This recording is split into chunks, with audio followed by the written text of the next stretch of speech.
তুমি আমায় মানতে পারবে? কেন পারবো না? যেদিন তোমার এই হাতটা ধরেছি সেদিন আমি তোমার হাতটা মাঝরাতে ছেড়ে দেবো বলে ধরিনি। একমাত্র মৃত্যুই পারে আমাদেরকে আলাদা করতে।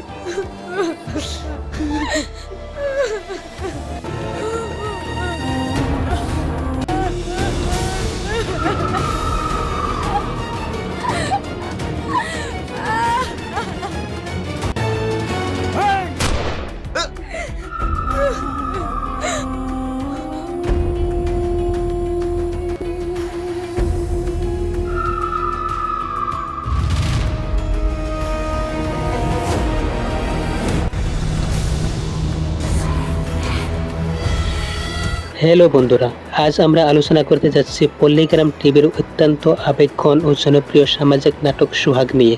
এই নাটকটি কেবল একটি সাধারণ গল্প নয়, বরং এটি সমাজের কিছু নির্মম সত্য, মানুষের চরম অসহায়ত্ব এবং ভালোবাসার এক নিখাত রূপ খুব সুন্দরভাবে ফুটিয়ে তুলেছে। আজকের এই ভিডিওতে আমরা এই নাটকের গভীর বিশ্লেষণ করব এবং দেখব কিভাবে একটি পরিবারের উপর একের পর এক বড় বিপর্যয় নেমে আসে, আর দেখব পরবর্তী পর্বে কি হতে পারে আর সেই পর্বটি কবে আসতে পারে। নাটকের শুরুতে আমরা দেখি আজাদ ও মুনিয়ারের ছোট্ট ও সুখের সংসার, যেখানে চরম অভাব অনটন নিত্যদিনের সঙ্গী। এর উপর তাদের আদরের একমাত্র সন্তান রাজু ব্রেন টিউমারের মতো মারাত্মক রোগে আক্রান্ত হয়। সন্তানের চিকিৎসার খরচ যোগাতে এবং পেটের টানে তারা যখন শহরমুখী হয়, তখন থেকেই তাদের জীবনের আসল ট্র্যাজেডি শুরু হয়। তাদের সরলতার সুযোগ নিয়ে কিছু লোভী ও অমানুষ চরিত্র মুনিয়াকে চক্রান্ত করে পাচার করে দেয় এবং হরিয়ানার এক ভয়ঙ্কর অপরাধী ভীমার কাছে বিক্রি করে। মুনিয়াকে উদ্ধার করার জন্য আজাদ ও তার বন্ধু রবিন যখন মরিয়া হয়ে ওঠে, ঠিক সেই মুহূর্তে তাদের জীবনে নেমে আসে সবচেয়ে বড় এবং মর্মান্তিক বজ্রপাত। চিকিৎসার অভাবে ও চরম মানসিক কান্নায় তাদের অসুস্থ সন্তান রাজু চিরদিনের মতো সবাইকে ছেড়ে চলে যায়। নাটকের শেষ অংশে আজাদ যখন গভীর রাতে ঝুঁকি নিয়ে মুনিয়াকে উদ্ধার করতে যায়, তখন মুনিয়ার এবং আজাদের অটল ভালোবাসার এক হৃদয় বিদারক দৃশ্য ফুটে ওঠে।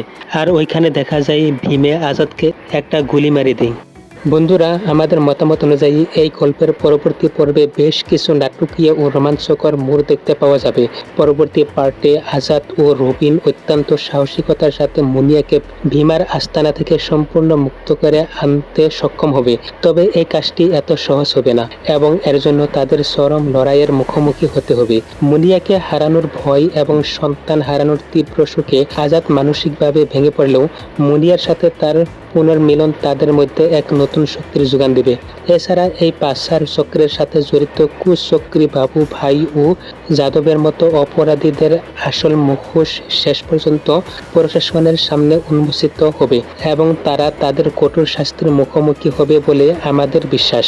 সন্তান হারানোর গভীর বেদনা বুকে নিয়েও আজাদ ও মুনিয়া তাদের এই ভাঙা সংসারকে আবার জোড়া লাগানোর লড়াইয়ে নামবে এবং তাদের অটুট ভালোবাসা এই সমস্ত অন্ধকারকে পেছনে ফেলে এক নতুন আলোর সন্ধান পাবে। বন্ধুরা, সোহাগ নাটকের এই বেদনাদায়ক ও শিক্ষণীয় গল্পটি আপনাদের কেমন লাগলো এবং এর সমাপ্তি আপনারা কিভাবে দেখতে চান তা কমেন্ট বক্সে আপনাদের মতামত জানাতে ভুলবেন না। আপনাদের মধ্যে যারা এই নাটকের পরবর্তী পর্বের জন্য অধীর আগ্রহে অপেক্ষা করেছেন, তাদের জন্য একটি বিশেষ আপডেট জানিয়ে রাখি। পল্লীগ্রাম টিভির তথ্য অনুযায়ী এই নাটকের পরবর্তী নতুন পর্বটি এই মাসের অর্থাৎ আগস্ট মাসের 25 তারিখের মধ্যেই ইউটিউবে রিলিজ হতে চলেছে। বন্ধুরা, ভিডিওটি ভালো লাগলে লাইক ও শেয়ার করুন এবং এমন আরও দারুণ নাটকের বিশ্লেষণ ও আপডেট পেতে আমাদের চ্যানেলটিকে সাবস্ক্রাইব করে পাশেই থাকুন। খুব শীঘ্রই দেখা হচ্ছে পরবর্তী ভিডিওতে। ততক্ষণ পর্যন্ত সবাই ভালো থাকুন এবং সুস্থ থাকুন। ধন্যবাদ।